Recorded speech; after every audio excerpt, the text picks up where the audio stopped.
Hello friends, the reading capsule पर आप सभी का दिल से स्वागत है। क्या आपने कभी सोचा है कि इंसान होना सिर्फ जन्म लेने भर से तय नहीं होता? क्या मानव जीवन महज एक यात्रा है या एक गहरा रहस्य? आज हम जानेंगे ओशो की किताब the journey of being human के जरिए कि कैसे हम खुद को समझें, जिंदगी को गहराई से जी और एक साधारण इंसान से एक जागरूक आत्मा बने। तो चलिए इस रहस्यमयी और सुंदर यात्रा की शुरुआत करते हैं। अध्याय 1, मानव होने का अर्थ, एक शुरुआत। ओशो अपनी पुस्तक the journey of being human के पहले अध्याय में एक बेहद बुनियादी लेकिन गहराई से भरा प्रश्न उठाते हैं। मानव होना वास्तव में क्या है? यह अध्याय मानव जीवन की उस यात्रा की शुरुआत को समझने की कोशिश करता है जिसे हम अक्सर साधारण मान लेते हैं। एक जन्म, एक संभावना, न कि पूर्णता। ओशो के अनुसार जन्म केवल एक शारीरिक घटना है, पर मानव होना एक आध्यात्मिक यात्रा है। जब बच्चा जन्म लेता है तो वह केवल एक शरीर होता है, बीज की तरह, लेकिन उस बीज में एक वटवृक्ष बनने की क्षमता होती है। ओशो हमें यह समझाते हैं कि जन्म हमें मानव बनने का संभावनात्मक अवसर देता है, लेकिन क्या हम वास्तव में मानव बनते हैं, यह हम पर निर्भर करता है। 2, समाज की भूमिका। एक नकाब जैसे जैसे बच्चा बड़ा होता है, समाज, परिवार और धर्म उसके ऊपर अपने अपने नियम, संस्कार और परंपराएं थोपते हैं। ओशो इसे कंडीशनिंग कहते हैं, यानी हमारी मूल चेतना को ढक दिया जाता है नकली संस्कारों और आदतों से। हम अपना स्वभाव भूल जाते हैं और एक मुखौटा ओढ़ लेते हैं जो समाज को दिखाने के लिए होता है।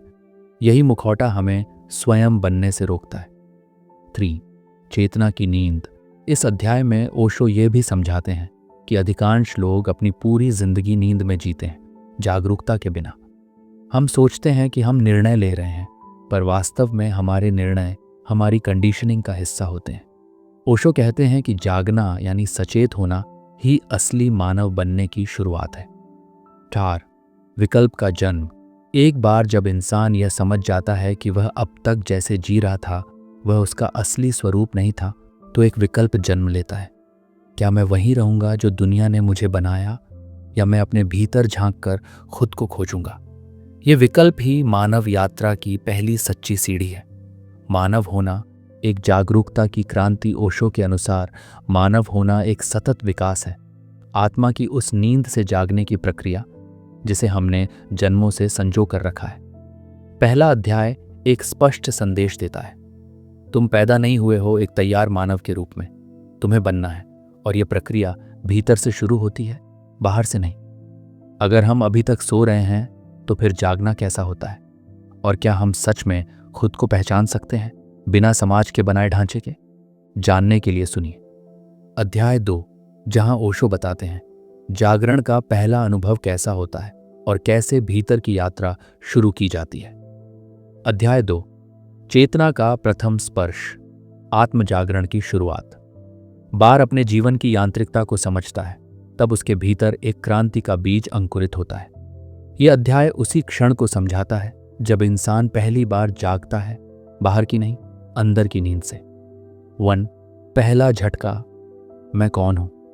ओशो कहते हैं जीवन में एक ऐसा क्षण आता है जब हम पहली बार रुकते हैं और खुद से सवाल करते हैं, मैं क्या कर रहा हूं? मैं कौन हूं? क्या मैं वही हूं जो सब कहते हैं? यह सवाल साधारण लग सकता है, पर यही वह बिंदु है जहां आत्म जागरण की यात्रा शुरू होती है। यही क्षण हमें हमारे जीवन की नकल, रीति नीति और प्रोग्रामिंग पर सवाल उठाने की हिम्मत देता है। 2, मन और चेतना में अंतर। ओशो समझाते हैं कि हमारा मन, जो विचारों, इच्छाओं और स्मृतियों का ढेर है, असल में हमारा मैं नहीं है।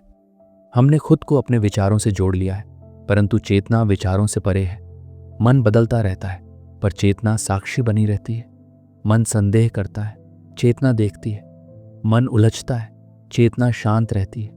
जब पहली बार यह अंतर स्पष्ट होता है तो व्यक्ति चौंक जाता है, मैं सोच नहीं रहा हूं, मैं सोच को देख रहा हूं। तीसरा, साक्षी भाव का अनुभव, वॉचर ऑन द हिल। ओशो इसे साक्षी भाव कहते हैं, एक ऐसा अनुभव जहां व्यक्ति अपनी भावनाओं, विचारों और शरीर से अलग होकर उन्हें देख पाता है। जैसे कोई पहाड़ी पर बैठा व्यक्ति नीचे बहती नदी को देखता है। ये भाव पैदा करता है, आंतरिक शांति, जिम्मेदारी का बोध, अनावश्यक विचारों से दूरी और सबसे जरूरी आत्मनियंत्रण। यह अनुभव भयावह भी हो सकता है क्योंकि हम पहली बार अकेले होते हैं, दुनिया की परिभाषाओं, नकली पहचान और दूसरों की अपेक्षाओं से परे। 4. जागरण का डर और आकर्षण। ओशो मानते हैं कि जागरण का अनुभव बहुतों को डराता है। अचानक जीवन की पुरानी कहानी झूठी लगने लगती है और हम एक शून्य में खड़े होते हैं। अब आगे क्या? पर यही डर असल में मुक्ति की पहली खिड़की है। जैसे अंधेरे कमरे में अचानक प्रकाश जल जाए, पहले हम आंखें मिचमिचाते हैं, फिर चीजें साफ दिखने लगती हैं। ठीक वैसे ही आत्म जागरण की शुरुआत में बेचैनी होती है, लेकिन धीरे धीरे अंदर गहराई आती है। 5. अभ्यास, ध्यान की भूमिका। ओशो बताते हैं कि इस चेतना को स्थिर करने और गहरा करने के लिए ध्यान, मेडिटेशन एकमात्र उपाय है। ध्यान कोई क्रिया नहीं, बल्कि अक्रियता में पूर्ण उपस्थिति है। ओशो की प्रसिद्ध ध्यान विधियां जैसे डायनामिक मेडिटेशन, कुंडलिनी मेडिटेशन आदि इसी आत्म जागरण को सशक्त करती हैं। ध्यान हमें स्वयं की गहराइयों से जोड़ता है और वहीं से जीवन में असली आनंद, प्रेम और करुणा का जन्म होता है। यह अध्याय ओशो की एक सरल लेकिन क्रांतिकारी बात पर केंद्रित है। तुम शरीर नहीं हो, विचार नहीं हो, तुम साक्षी हो। जब तुम यह जान जाते हो, तब असली जीवन शुरू होता है। अगर हम विचार नहीं हैं, शरीर नहीं है, तो फिर हमारा असली स्वरूप क्या है? और क्या उस स्वरूप तक पहुंचना वास्तव में संभव है? इस प्रश्न का उत्तर ओशो अगले अध्याय में देते हैं, जहां वह आत्मा, प्रेम और मौन के रहस्य खोलते हैं। आत्मा की पुकार और मौन की शक्ति। अगले अध्याय, अध्याय 3, आत्मा की पुकार और मौन की शक्ति। जैसे जैसे व्यक्ति चेतना की नींद से जागना शुरू करता है, एक सूक्ष्म आवाज उसके भीतर से उठती है। यह आवाज है आत्मा की पुकार। ओशो इस अध्याय में समझाते हैं कि जागरण के बाद अगला कदम क्या होता है। मौन की ओर यात्रा, जहां आत्मा बोलती नहीं, बस अनुभव कराती है। 1. आत्मा, न कोई रूप न भाषा, बस उपस्थिति। ओशो आत्मा को परिभाषित नहीं करते। वे कहते हैं आत्मा को जानना संभव नहीं, उसे जिया जा सकता है। जब हम अपने विचारों, भावनाओं और इच्छाओं से अलग होकर मौन में प्रवेश करते हैं, तो भीतर कुछ बहुत शुद्ध और शांत प्रकट होने लगता है। एक ऐसी उपस्थिति जो न बोलती है न चलती है, लेकिन सब कुछ महसूस कराती है। यही है आत्मा, हमारी वास्तविक प्रकृति। 2. मौन, आत्मा की भाषा। ओशो कहते हैं कि आत्मा को समझने का एक ही मार्ग है, मौन। लेकिन यह मौन केवल बोलने से चुप रहने का नाम नहीं, बल्कि मन के विचारों की ध्वनि से परे एक शून्यता है, जहां न अतीत है न भविष्य, बस यह क्षण। यह मौन इतना शक्तिशाली होता है कि उसमें बैठते ही व्यक्ति अपने से मिलना शुरू कर देता है। 3. मौन में प्रेम और करुणा का जन्म। ओशो बताते हैं कि आत्मा मौन से प्रकट होती है, और जब वह प्रकट होती है तो व्यक्ति के भीतर प्रेम, करुणा, आनंद और असीम शांति का झरना बहने लगता है। यह प्रेम कोई भावनात्मक आकर्षण नहीं, ये वह ऊर्जा है जो हर जीवित प्राणी में दया, समझ और अपनापन भर देती है। ओशो कहते हैं, जब तुम मौन में उतरते हो तो तुम्हारा प्रेम अब किसी एक के लिए नहीं होता, वह समस्त ब्रह्मांड को छूने लगता है। 4. मौन की परीक्षा, अकेलेपन का भ्रम। मौन में जाना आसान नहीं। जैसे ही व्यक्ति मौन में उतरता है, एक अजीब सा अकेलापन महसूस होता है। ओशो इसे एक जरूरी भ्रम मानते हैं। वह समझाते हैं कि यह अकेलापन, लोनलीनेस, वास्तव में आत्मा से मिलने का पहला दरवाजा है। अगर हम इस डर से भागे नहीं तो वही अकेलापन धीरे धीरे एकांत, अलोननेस बन जाता है, जहां व्यक्ति को पता चलता है कि वह कभी अकेला था ही नहीं, वह तो सदा से सबसे जुड़ा हुआ था। 5.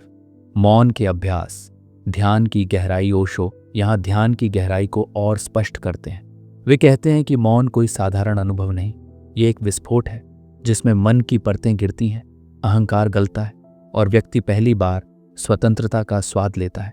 ध्यान की निरंतरता आत्मा को सामने लाती है और मौन उसमें संगीत की तरह बजता है। ओशो का यह अध्याय हमें सिखाता है कि जब विचार शांत होते हैं तब आत्मा बोलती है और उसकी भाषा मौन होती है। ये मौन ही वह स्थान है जहां व्यक्ति को अपने होने का सही अनुभव होता है।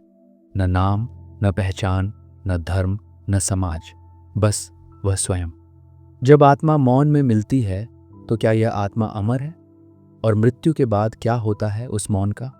ओशो अगले अध्याय में इस गहरे रहस्य पर बात करते हैं। मृत्यु नहीं, रूपांतरण, जीवन का अगला चरण, जहां वह मृत्यु के पीछे की सच्चाई, पुनर्जन्म और ऊर्जा के प्रवाह की बात करते हैं। अध्याय 4, मृत्यु नहीं, रूपांतरण, जीवन का अगला चरण।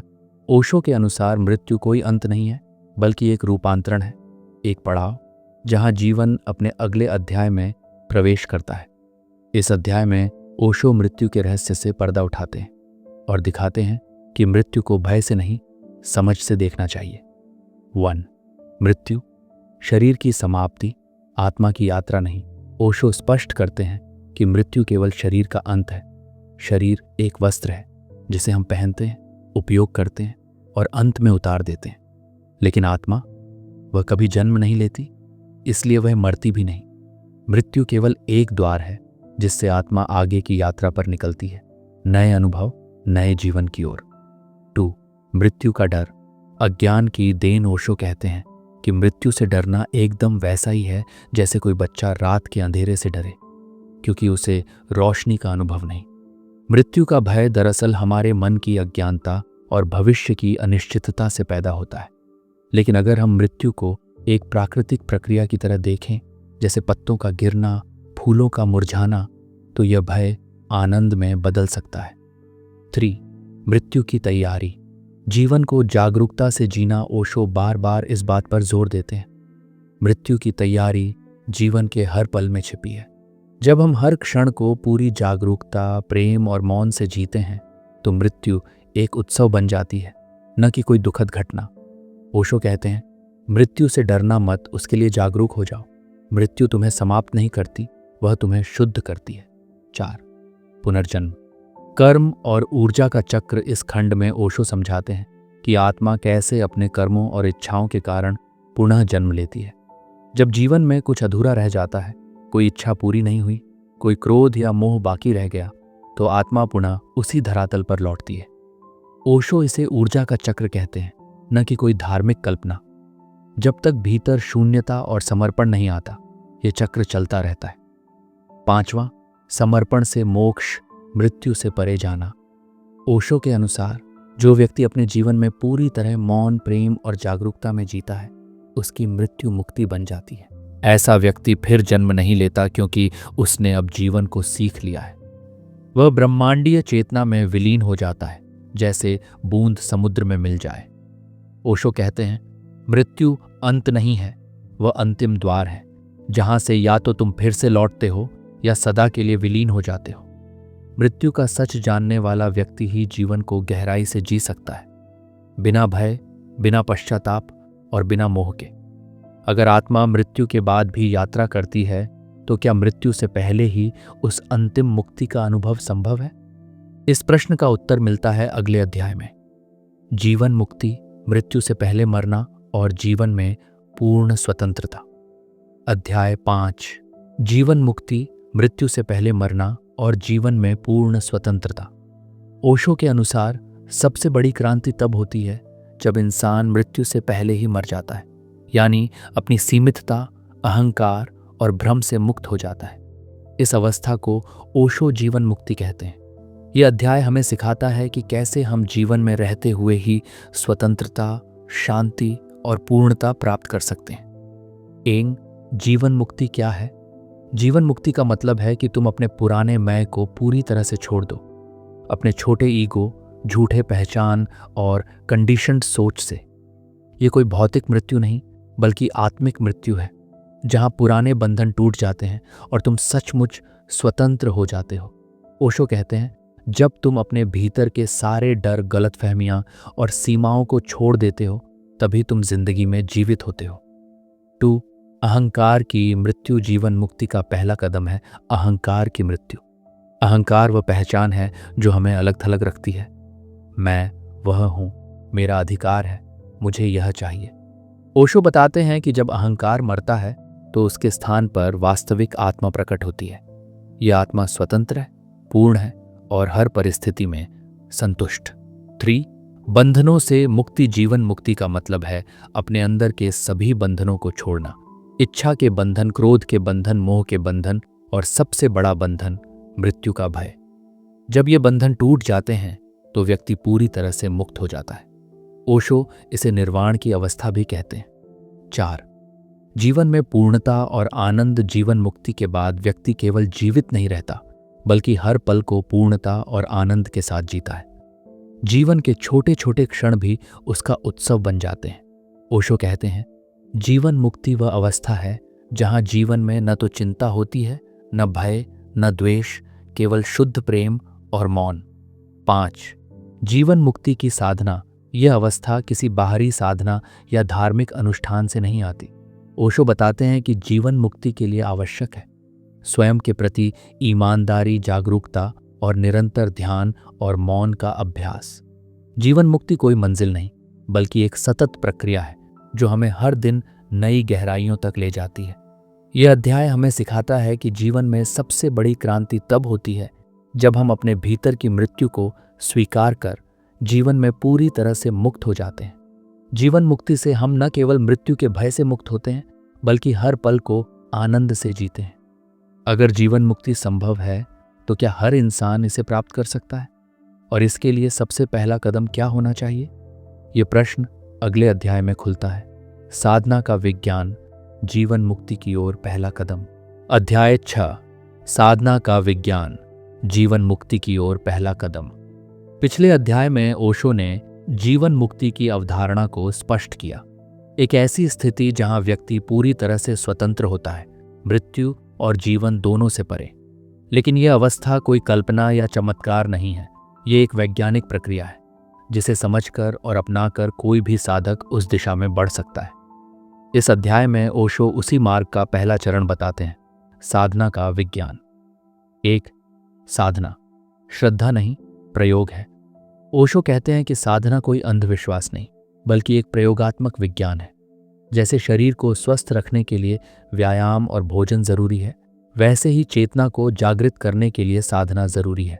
साधना का अर्थ है अपने भीतर उतरना, स्वयं को परखना और धीरे धीरे अपनी चेतना को निखारना। 2. ध्यान, सबसे वैज्ञानिक साधना। ओशो ध्यान को किसी भी साधना की आधारशिला मानते हैं।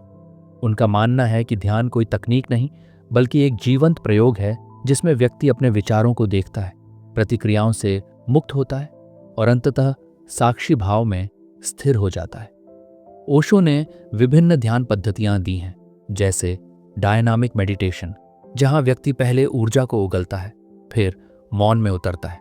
कुंडलिनी मेडिटेशन, जहां कंपन और मौन के माध्यम से ऊर्जा जागृत होती है। नाद ब्रह्म चक्र ध्यान आदि, जो शरीर और मन की विभिन्न परतों को छूते हैं। इन सब का उद्देश्य है मन की परतों को गिराना और आत्मा की झलक पाना। 3. अभ्यास की निरंतरता, क्रांति का बीज। ओशो इस बात पर जोर देते हैं कि साधना एक धीरे धीरे खिलता हुआ फूल है। ये कोई एक दिन की प्रक्रिया नहीं बल्कि निरंतर अभ्यास का परिणाम है। हर दिन थोड़ा थोड़ा मौन, जागरूकता, ध्यान, धीरे धीरे वह आंतरिक द्वार खुलने लगता है जो हमें जीवन मुक्ति की ओर ले जाता है। साधना का फूल उस मिट्टी में खिलता है जहां धैर्य, प्रेम और मौन की नमी हो। 4. गलत फहमियां और उनसे बचाव। ओशो ये भी समझाते हैं कि साधना के मार्ग में कई भ्रम आ सकते हैं। मैं ध्यान कर रहा हूं तो कुछ खास होना चाहिए, अब मुझे कोई अनुभव क्यों नहीं हो रहा, क्या मैं सही कर रहा हूं? वह कहते हैं, साधना का अर्थ परिणाम पर पकड़ नहीं बल्कि प्रक्रिया में पूर्ण समर्पण है। जिस दिन साधक साधना को उत्सव की तरह लेने लगता है वही दिन उसका पहला कदम बनता है। 5. ध्यान का फल, आंतरिक रूपांतरण। जैसे जैसे साधक ध्यान में गहराई से उतरता है उसमें ये परिवर्तन आने लगते हैं। उसकी प्रतिक्रियाएं बदलने लगती हैं। वह अधिक शांत, सहज और प्रेमपूर्ण हो जाता है।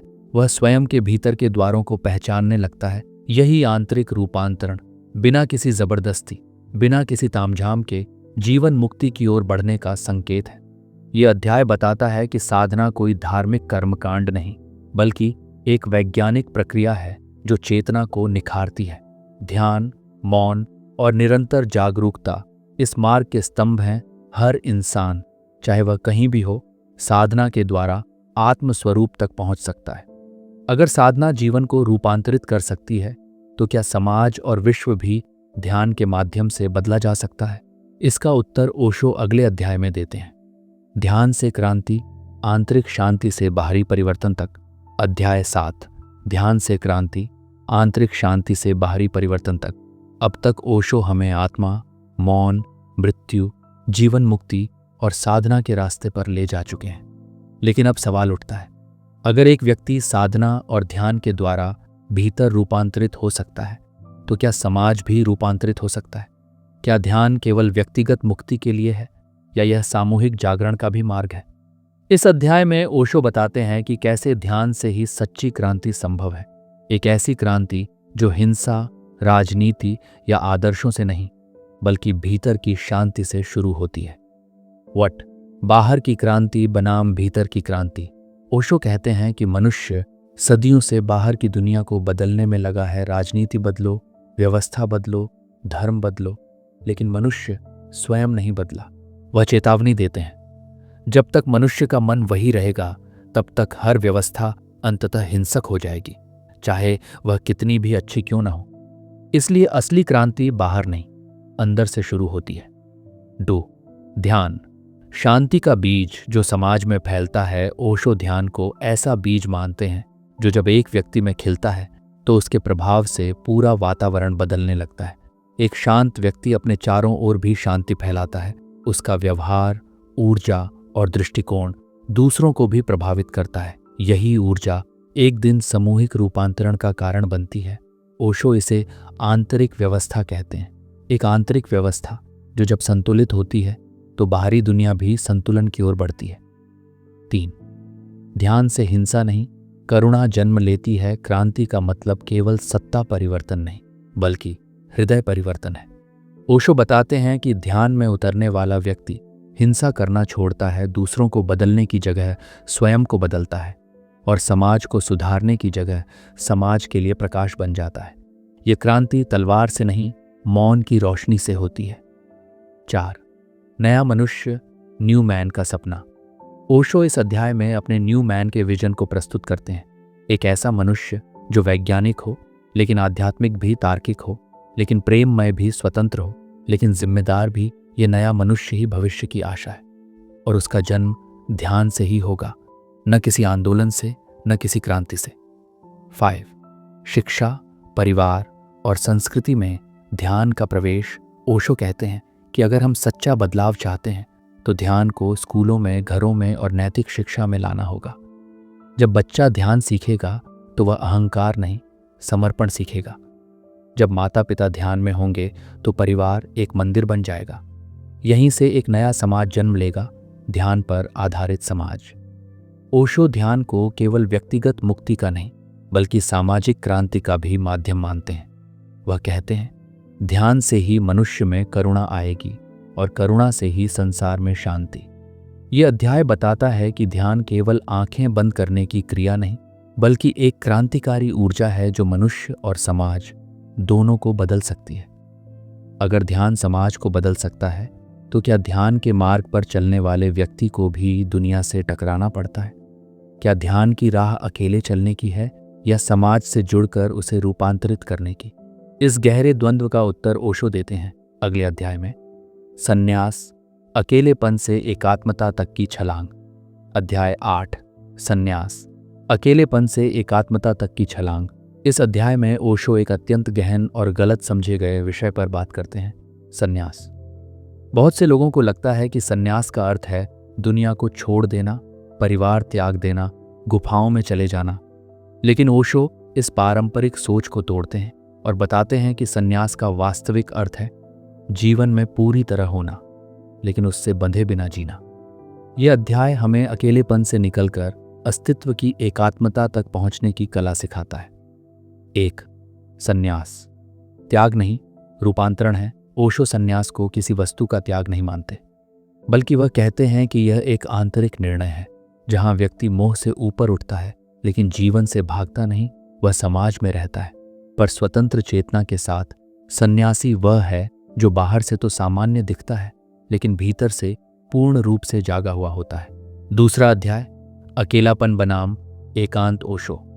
इस अध्याय में 2 शब्दों में बड़ा अंतर बताते हैं। अकेलापन, लोनलीनेस, जहां व्यक्ति खुद को अधूरा महसूस करता है।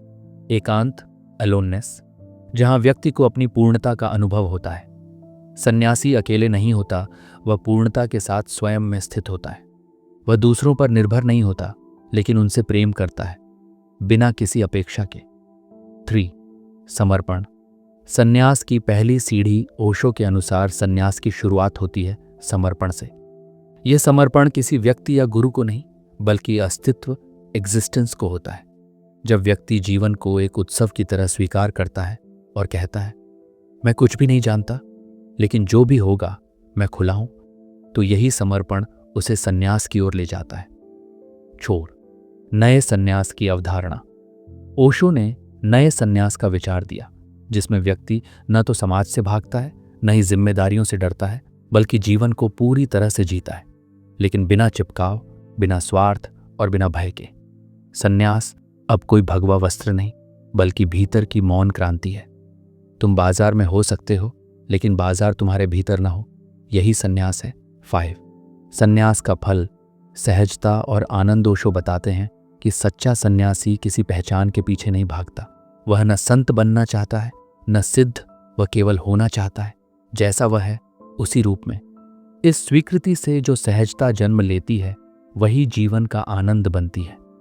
ओशो का सन्यास कोई परंपरागत तप या त्याग नहीं है।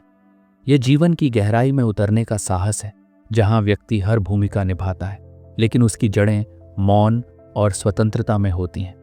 यह अध्याय हमें सिखाता है कि सन्यास कोई परिधान नहीं, बल्कि भीतर की परिपक्वता है, जहां अकेलापन मिटता है और अस्तित्व के साथ एकात्मता का जन्म होता है। तो दोस्तों, आज की इस यात्रा में हमने ओशो के दृष्टिकोण से जाना कि सन्यास कोई त्याग नहीं, बल्कि जीवन को पूर्णता से जीने की कला है। ये बाहर की नहीं, भीतर की क्रांति है, जहां व्यक्ति अकेलापन छोड़कर एकांत की सुंदरता में प्रवेश करता है।